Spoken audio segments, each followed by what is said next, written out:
Hi, a big hello and welcome to my show Unbound. I'm your host Mamta, a space curated for real stories of people from different walks of life who have sailed through uncharted waters and lived to tell their inspiring story. Unbound is a deep dive into their journeys to unravel, unearth, uncover various facets of their lives as they remain unstoppable and continue to do the unthinkable. As they open up about their life with me, I'm sure you will find nuggets of wisdom to live unbound too. Ever wondered what lies outside the territory of a bound up life? Well, it's an unconventional path to self discovery, and my effort here is to explore this path with you. So let's unbound together. A singer, publicist, mountain biker, solo backpacker, digital nomad, he either likes to work out of his home office in Almora or while charting his way through the jungles. A man of his own mind and talents, in one stance you can find him doling out lectures on art, history, or politics, while in the next he can totally surprise you with a whole lesson on fashion and lifestyle in his Australian or British accent. He wears his heart on his sleeve and totally unapologetic about his choices, be it career or sexuality. He has always had it his way or highway. Welcome, my guest today on the show, Indranil Roy. Hi, Indranil. Welcome to my podcast, Unbound. How have you been? I'm doing all right. How are you? Very well, and it's such a pleasure for me to have you here. I mean, on one hand, you come across as this traditional Bengali boy who knows his art, his food, and his fish. And on the other, there is this vagabond and nomadic instinct to you, where you defy every possible thing that is old or historic. I mean, how have you really been managing to do what you do? Well, I guess one really has to be very committed towards one's passion and love, and one should always follow what truly drives him in life. So, what drives me is, of course, the former part, art and culture and music. That's how I lived all my life through childhood, my teenage, and a bit of youth as well. But thereafter, there was a major calling of travel. And travel again in the very uncharted territories where there's hardly any tourists, to the most remote parts of the country and so many places. And that has actually given me when I started, that was 10 years ago, and it's after 10 years when I look back, I think it was all a learning, and I'm still learning and looking for more. Wow. So tell us, now that you mentioned about your briefly about your childhood. So tell us about your upbringing. Tell us about your childhood. Tell us where you come from, your family, the traditions, the culture where you've been born and raised up. Well, if I start talking, probably this podcast episode would be less. However, I'm going to keep it very short. I was born in Calcutta, as we used to know it. Now it's Kolkata, and so my upbringing was very dreamy until teenage. I left Kolkata at the age of 6, and until then, I had a very strong bonding with my grandparents, who taught me about their lives in the undivided Bengal. And that's something which really, really inspired me in terms of researching Bengali literature, music, which I got a chance upon coming to Delhi because my father made sure that I go to a community school and do not get to forget my roots. And I think that was a very good decision. Because Bengali literature, Bengali traditions have really taught me the very basic foundation of life. And eventually I got very interested in Hindi literature and further English literature. And yes, it was all a very good journey, although there were hurdles, but I believe we all have faced some bit of hurdles in our life and have also learned to overcome them. Absolutely. And that's what make you a perfect fit for Unbound. So here my question to you is that did you actually knew, or did you had these flashes or moments where you knew that what you're going to do in your life ahead? I mean, how did you really find your way to where you are today, a publicist, an artist, a promoter, a biker, a mountaineer, a backpacker? Like, how did this whole discovery of what Indranil is happened for you? Well, you know, nothing happened in the very traditional Indian way with me. I kept discovering myself throughout the years. Uh, Professionally, I'm a publicist, but I never knew that I will get into public relations, because when I was in school, when I was and I was in my late teens, I always thought, and everyone around me thought, that I'll go into playback singing, or I'll leave the country and join some foreign university learning world music. But that didn't happen, and but that doesn't mean that I've abandoned music. It's still very much a very integral part of myself. I started my career in IT. Not many people know about it. I had a very short stint in information technology, where I was looking after business development for the American sector, and I got very, very, very bored in just short. I guess I worked for like 2.5 years. I got into public relations. I went for an interview and happened to meet a guy over there who was a model back then. And he gave me information about a company who were looking for some fresh employees, and I just got through. So it was just luck by chance, and I was still not sure whether I'll be able to stick myself together in this very, very dynamic and a very competitive industry. You know how it is. Right, right. I mean, so interesting, from art to technology to something which is completely different, that is marketing, communication, and PR. Very interesting. So tell me a little more about this whole journey while you were growing up, your childhood, and you are getting to know so much about your own self, and then there did come a point when you were also discovering things about your sexuality. So how was this whole process taking place, and how were you dealing with it, and how were you moving around with it, and what about the family, the support, the society? I mean, how were you dealing with this whole amalgamation of things?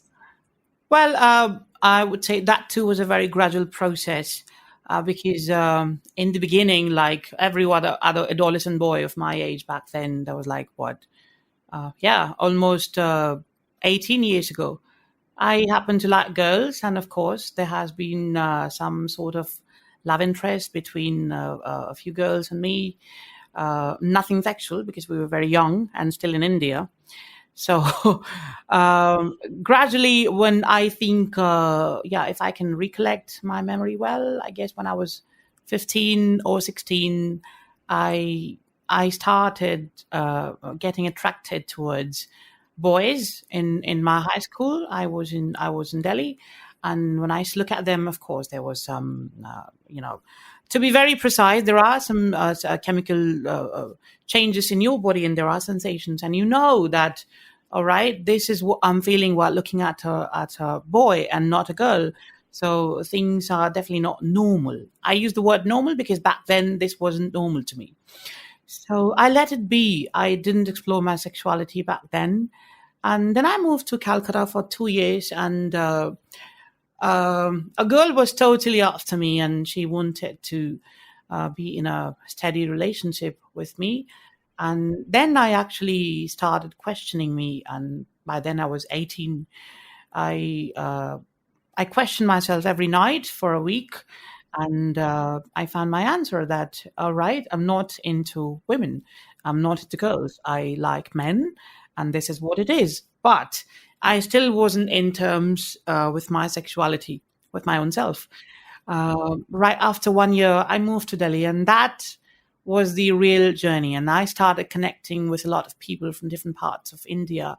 Orkut was very popular. So there were communities where you can be a part of, then got then came Facebook, and so slowly and gradually I started realizing that this is not something. This is not a very alien concept. This has been around, and I wasn't told, and that's the reason I was confused, because I wasn't taught any of it. My parents didn't tell me, my peers didn't tell me, my teachers didn't tell me, because there's not even a concept of sex education in India, and forget about talking homosexuality. But I guess I got very lucky even in this aspect of my life, because for me, accepting my own self wasn't a hard process. I didn't have to go through any depression. I didn't have to consult myself to anyone. I just helped my own self. And there was a time when I was around 22-year old, I actually used to counsel young gay men to come to terms with their sexuality, who were being abused in their household.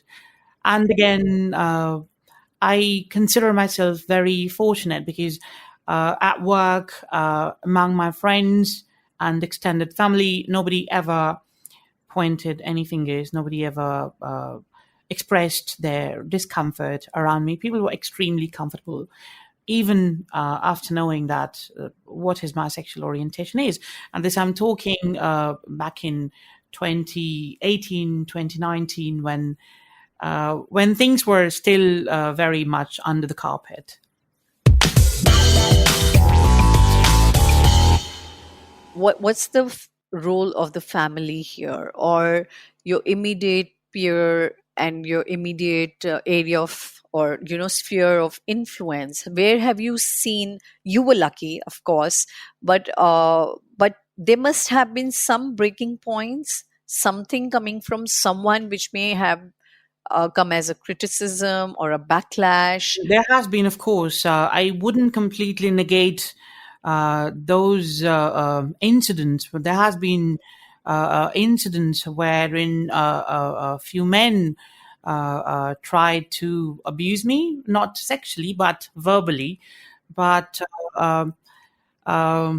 I should be glad, or I should be ashamed about it, because I have been a very strong-headed person and a loudmouth all my life, since I was a young child. So I'm not someone who would take anyone's word just like that. I will always give it back. So the backlash is mostly from my side. There has been incidents where someone tried to publicly shame me because of my sexual orientation when I was working in the IT company, but I fought back.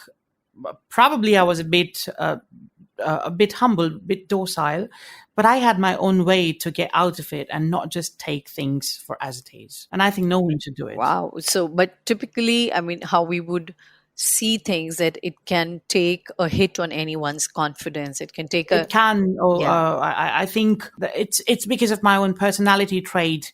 I got by with those things, but there are men and women, not just about sexual orientation. If you criticize in a bad manner in front of so many people, it could actually bring down your morale, and it takes a very long time to get out of it. Absolutely, absolutely. So has there been a journey of, accepting yourself? Was there a denial? I mean, was it like a process? Like I said, from when I was around 18, that's when my self-discovery towards my sexual orientation started. And there has been, I wouldn't, there's no point lying, because everyone goes through this, some point of life in self-exploration. There has been nights where I really cried loud, and I said, why me? Why me? Why can't I be straight like other boys around me? Why can't I get attracted towards girls and accept? So is there a level of self blame that also goes into it? Like, because obviously you are not driven by yourself, you're driven by your hormones.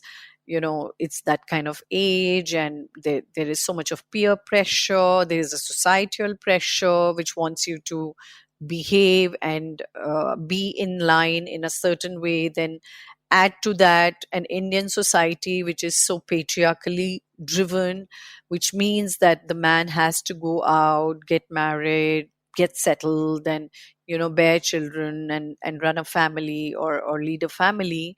So how did you sort of take it all? And what about your family, your own family? Could they accept it? How have they taken to Well, this? I came out to my family much later than the rest of the world.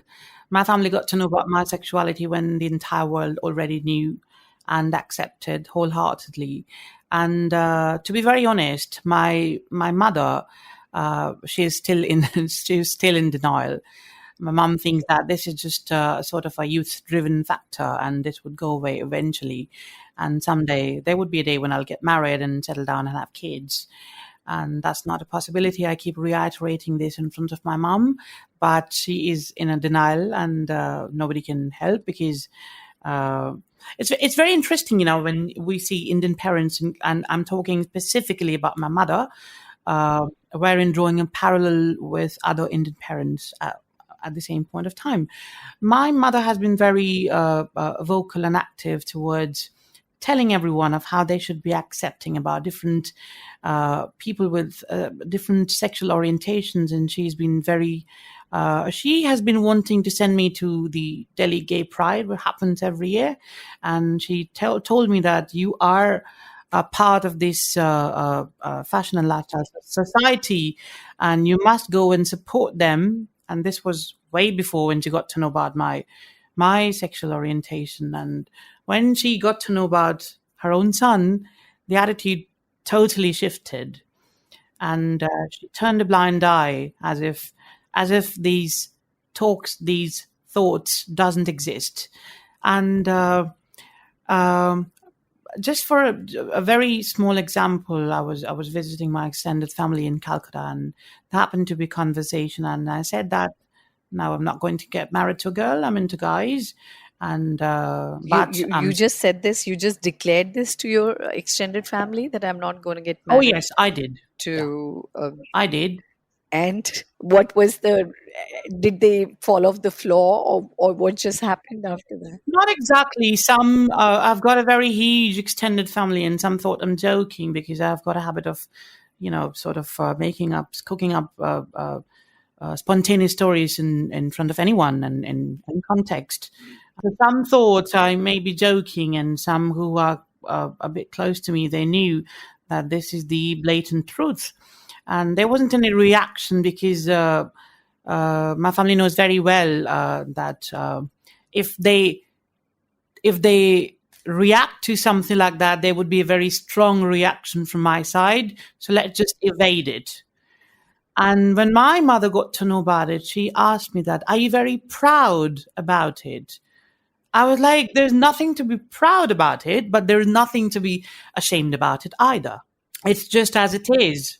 Well said. So is that did all this discovery and all this led to some level of being spending too much time with yourself, and is that also in a way a trigger to be solo traveling? Is it because of the lack of company or a companionship? Not exactly. When I started traveling solo, I had a large group of friends who would actually love to travel with me, but I took one such journey with them, but I realized that I didn't enjoy it at all. Okay.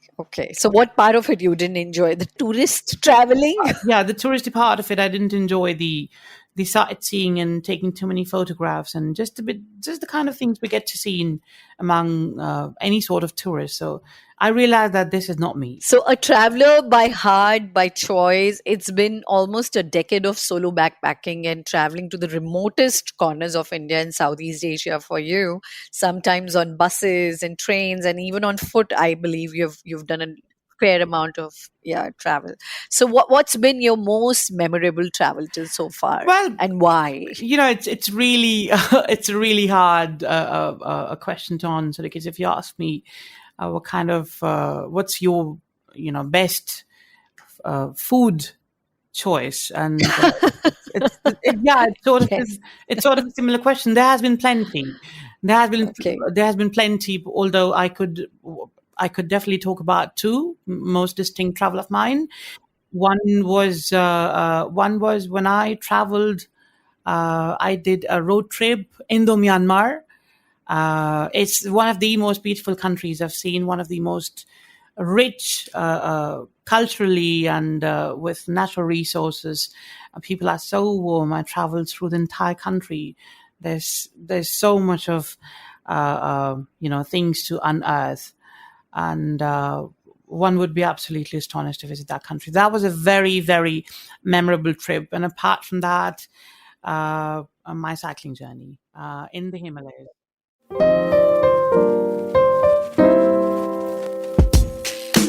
At UnBound, we believe in the power of unhinged minds and untamed ideas of everyday people. As we sit to talk with some of them, we are listening to your voice too.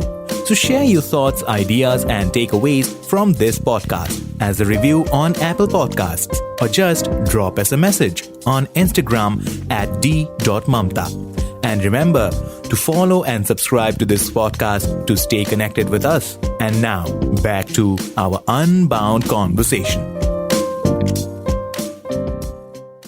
So what makes you unbound, Indranil? What have been those life transforming or exact points of no return for you that has kind of challenged you, inspired you, or just been your eureka moments that you're like, all right, now on, and things have never gone back to how they were earlier? Like I said in the very beginning of the conversation, that life has so far surprised me on a daily basis. So even as we talk, if I'm sitting in my lovely Himalayan abode in Almora, I often ask myself that, is this for real?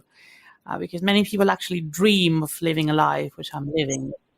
Yeah, so that really, brings me to my next question, that what have been some of your biggest challenges and fears that you've like gone ahead, head on, taken them and conquered, and you are living this life that you're living? All right. So biggest challenge to begin with in the beginning of my career, I think sexuality, of course. I was still very skeptical, although I overcome all of it. But yes, honestly, that was. But I didn't pay any heed towards it, although there was a very underlying fear inside me that what if people get to know how would they perceive and how would they behave, although I didn't have to face any of it.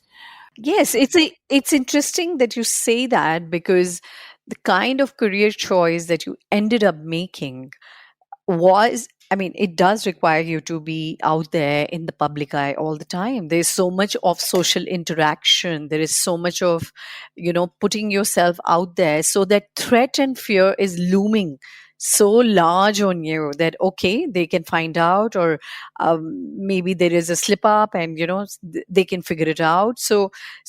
But these are not the kind of things. Did this happen to you, or the way that it was happening to you was all very acceptable? Like how did this unfold for you?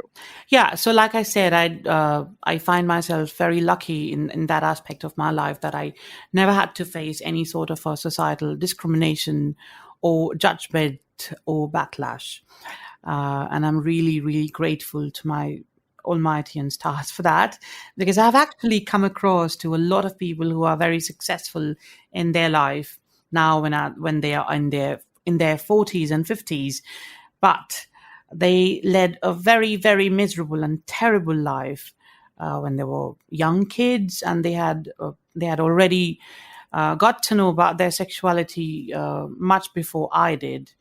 I know people who got to know about that they are into same sex when they were 9, some 10, and this is very unfortunate, because society doesn't accept them, and they were bullied, and some were sexually abused, and that left very deep scars in them, and they are still dealing with it.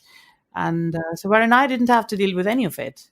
Something definitely right with your stars, and touch wood for that. And so moving back to your, some of your challenges and conflicts, what about certain internal conflicts and detractors, things that sort of stop you from not going ahead, and you had to really go past them, identify, and then keep going past them to again get where you are today? There could be, as silly as how do I look? and there's been a very serious amount of inferiority complex in me, of how my appearance is, how my skin color is.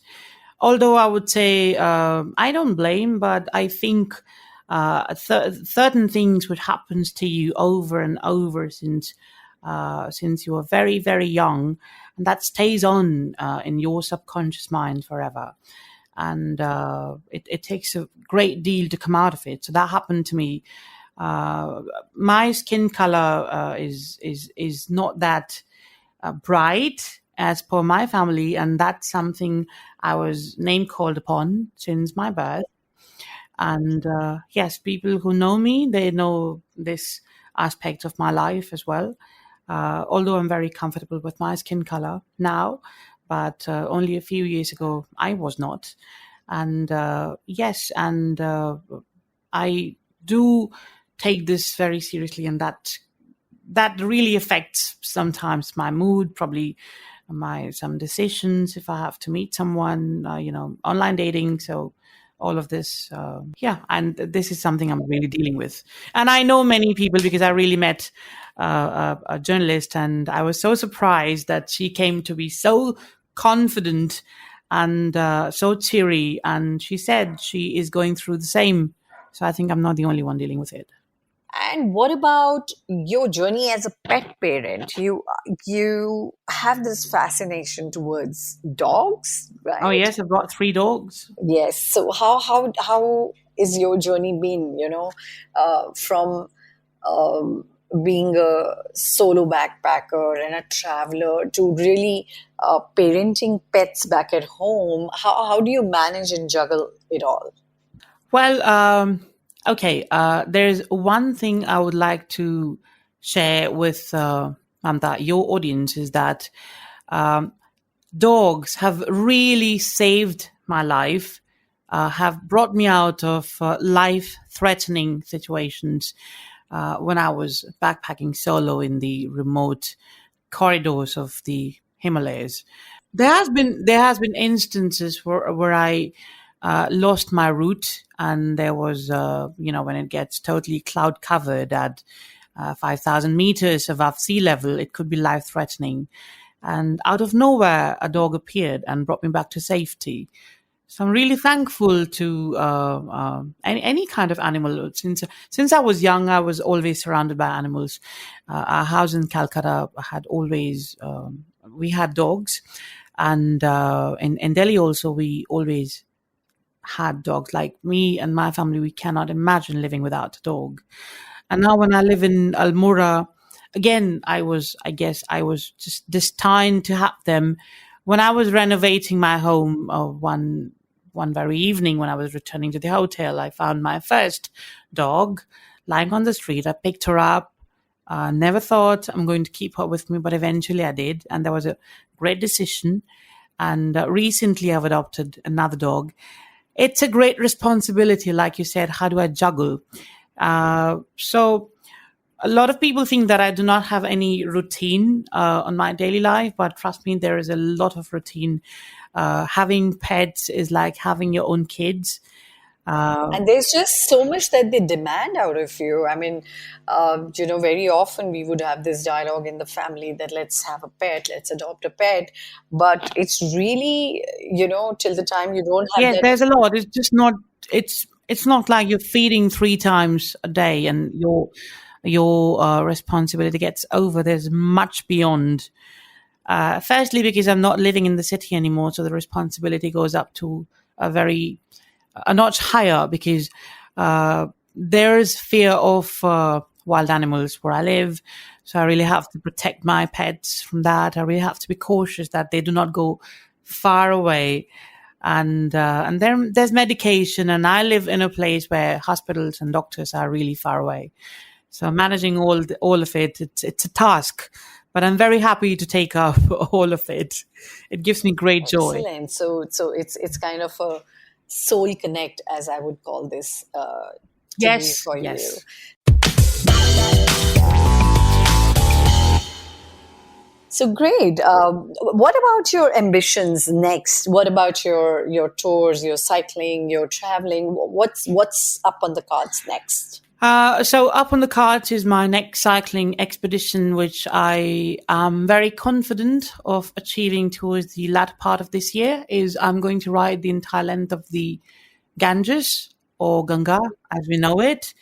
My aim is to cover the entire length of it and the main two tributaries, Ganga and Padma, one which ends at Bay of Bengal in West Bengal, and another one is in Bangladesh. So a total of 3,400 kilometers is I'm planning to ride. Oh, wow. That just sounds so amazing. I mean, more power and luck to you on that one. We really, really hope that nothing comes in way of this and you really go places, Indranil. So what about patterns, Indranil? Patterns that you've identified in yourself, which were almost impossible for you to break, but you had to break to come out as the new you, as the traveler you, the vagabond you, or the nomadic you. What were some of the things that you really had to drop and go and look beyond to find yourself? One thing which I've recently been able to break after 30 years of my existence is my sleeping habit. I have never been an early riser. I can only imagine a few days where I've been able to went to school on time. And yes, I was a popular student, so I didn't have to face a lot of punishment. However, it did have its own drawbacks and I had to face it all. Even at work, I have never reached a single meeting in my entire life on time. But having said that, now these things have changed a lot. I'm much more punctual about my chores and meetings and professional and personal commitments. And why is that so? Because I've moved to a village, and every morning I get up at 6 o'clock and I go to bed at between 9:30 and 10. So that keeps me very disciplined. So did travel and cycling bring that discipline on your emotional wild side? Would you sort of say that or conclude that from it, that these cycling trips also made you a better and a disciplined person? Yes, of course. When you do take up such arduous journey and task, it does demand a certain form of discipline, and one has to abide to it. Because if you don't, then you won't be able to do it. Absolutely, absolutely. What about role models? What about people who have inspired you, and where do you draw your inspiration from? There has been one person who really, really inspired me. He's a British explorer and traveler. His name is Lewison Wood. That man has really, really inspired me to explore more, to challenge my own self and find new heights. What about books? Do you read? Are you into reading? Of late, I haven't been reading much, but yes, there was a time when I was a bookworm. Mm-hmm. And what kind of genre is yours that you can just pick it up mindlessly? Classic, always. Okay, all right. Some of the popular ones that you remember, or they're always on top of your mind? Yes, I've delved in literature of all languages, but very distinctly in Bengali literature. The 18th and 19th century literature, where I have really delved into in my teens, and that's something I would like to go over again and again. And because that was the foundation of my own life, and that has helped me understand things in a better way. So if you want name of authors, then of course Tagore. He has been a great inspiration, not to me, but for millions around the world. Bankim Chandra, Chattopadhyay, Sharat Chandra, O. Henry. I've read a lot. O. Henry, Ruskin Bond, of course, and Munshi Premchand. Yeah, there are many to name, Wow, but yeah. You are neck deep into it.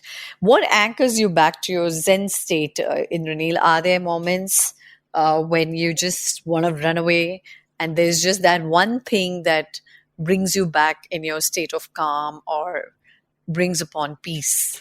Oh, yes. But what brings me back is, I guess, music. When I'm too angry, when I'm too anxious, when I'm too heartbroken, or when I'm too depressed, music is something which really puts me back to my own very place. On that note, I would want you to hum or sing something for us. All right, what can I sing right now is...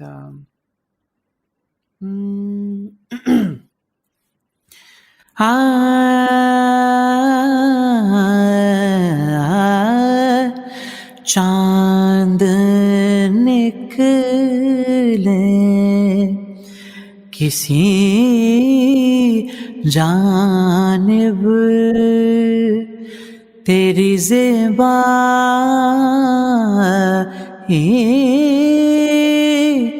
का रंग बदले किसी सूरत शब तन्हाई का चांद निकले.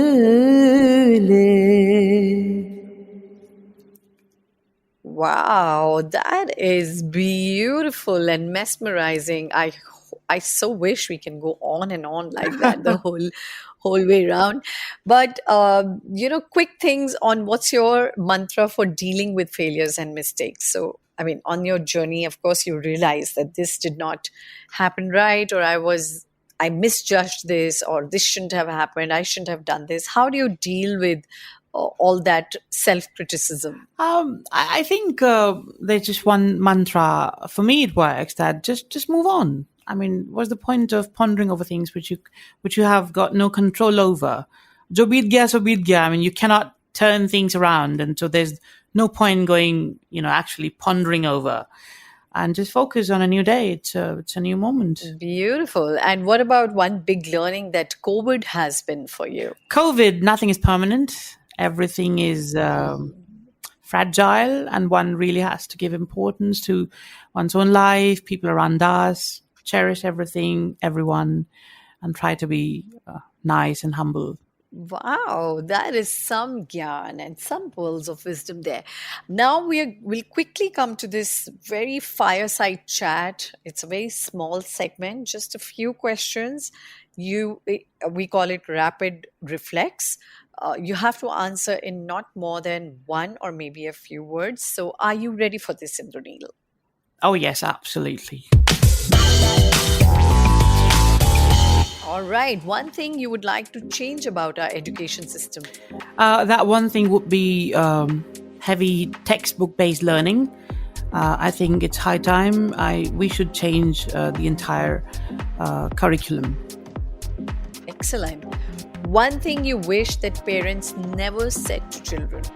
Criticizing them to such an extent that leaves a very deep scar in them about gender issues, about skin color, about appearance, about their choices they make in their life. It's just let them be. Okay. One thing you wish you knew at the age of 20? How